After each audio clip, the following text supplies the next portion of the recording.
This is our 20 days. Well, hello again, everybody, and welcome to our 20 days. I did want to take just a moment, and our theme for a lot of what we talk about here is the right people being at the right place at the right time in your life. One that I never really gave credit in real time to that I probably should have, who's now since passed many years ago, a guy named Mike Rourke, who was at Mead Research when I was there, and was really one of my mentors in those days. I worked at Mead Research from about age 21 till I was in my early 30s, so 10 or 11 years plus or minus. And Mike was a fellow programmer that did a lot of work in Fortran, using Fortran on what we called, something called GEMS, which was a program that was used to simulate paper mill operations. So you could go out and change various parameters, going on in the mill, inputs, outputs, temperatures, chemical concentrations, that sort of thing, to determine how the pulp would come out of the pulp mill. And Mike, the contribution that he made to me, to my life, was, even though Mike was a native of Chillicothe, Mike was way more worldly than you might have guessed for someone that was born and raised in the area. Chillicothe is a small town. It's not backwards at all. That's not the point. But it's very much a southern Ohio, border of Appalachia, lacking in, some of the niceties that bigger cities might have. And Mike did a wonderful job. I traveled with Mike a lot. And the thing that he really turned me on to actually was food. Mike loved to eat, and was a good social guy, enjoyed being with people. And I remember very specifically something in particular that I never would have tried on my own. We were traveling someplace, and quite honestly, I don't remember where. But he got me to try a shark steak, which in my household, seafood was basically limited as I was growing up to Mrs. Paul's fish sticks, or perhaps a box of frozen breaded shrimp.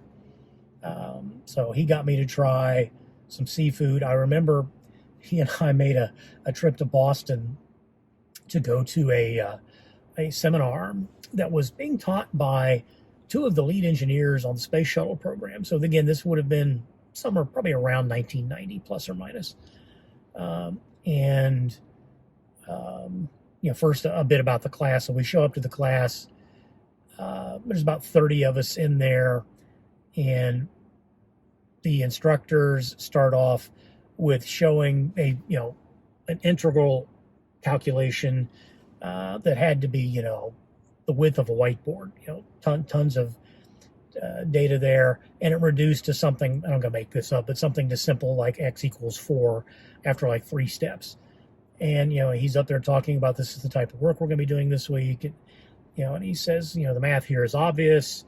And the other 28 people in the class are, bobbing their heads up and down. And Mike and I just looked at each other knowing we're in deep doo-doo here. Because that math wasn't obvious at all to either one of us. So anyway, but we made a couple of excursions out that week to eat dinner.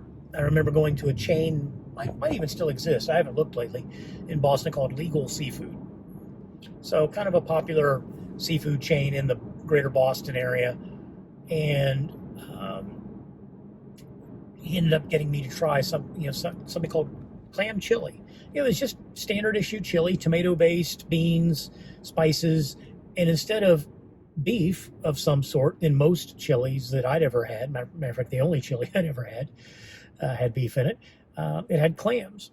And the reason he had gotten it is, allegedly, was because it was lower in cholesterol. And Mike was kind of a big guy and had heart problems. He'd had a couple of heart attacks previously.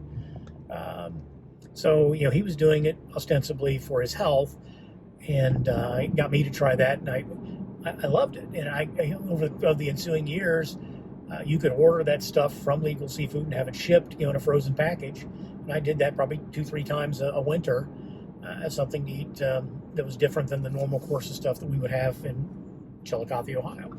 So thanks, Mike, for introducing me to more worldly foods, and that there's seafood exists out there that I never knew of as a child. And it's really served me well here later in life, living in the Charleston, South Carolina area now for 20 years, to have been able to really enjoy seafood and be much more open-minded than I once was about this sort of stuff. So again, thanks to Mike Rourke. Hey all, thanks for watching this episode of Our 20 Days. Look for us at our20days.com, and please hit the subscribe button so you're notified of all future episodes as they drop, usually on Thursdays. Thanks for watching.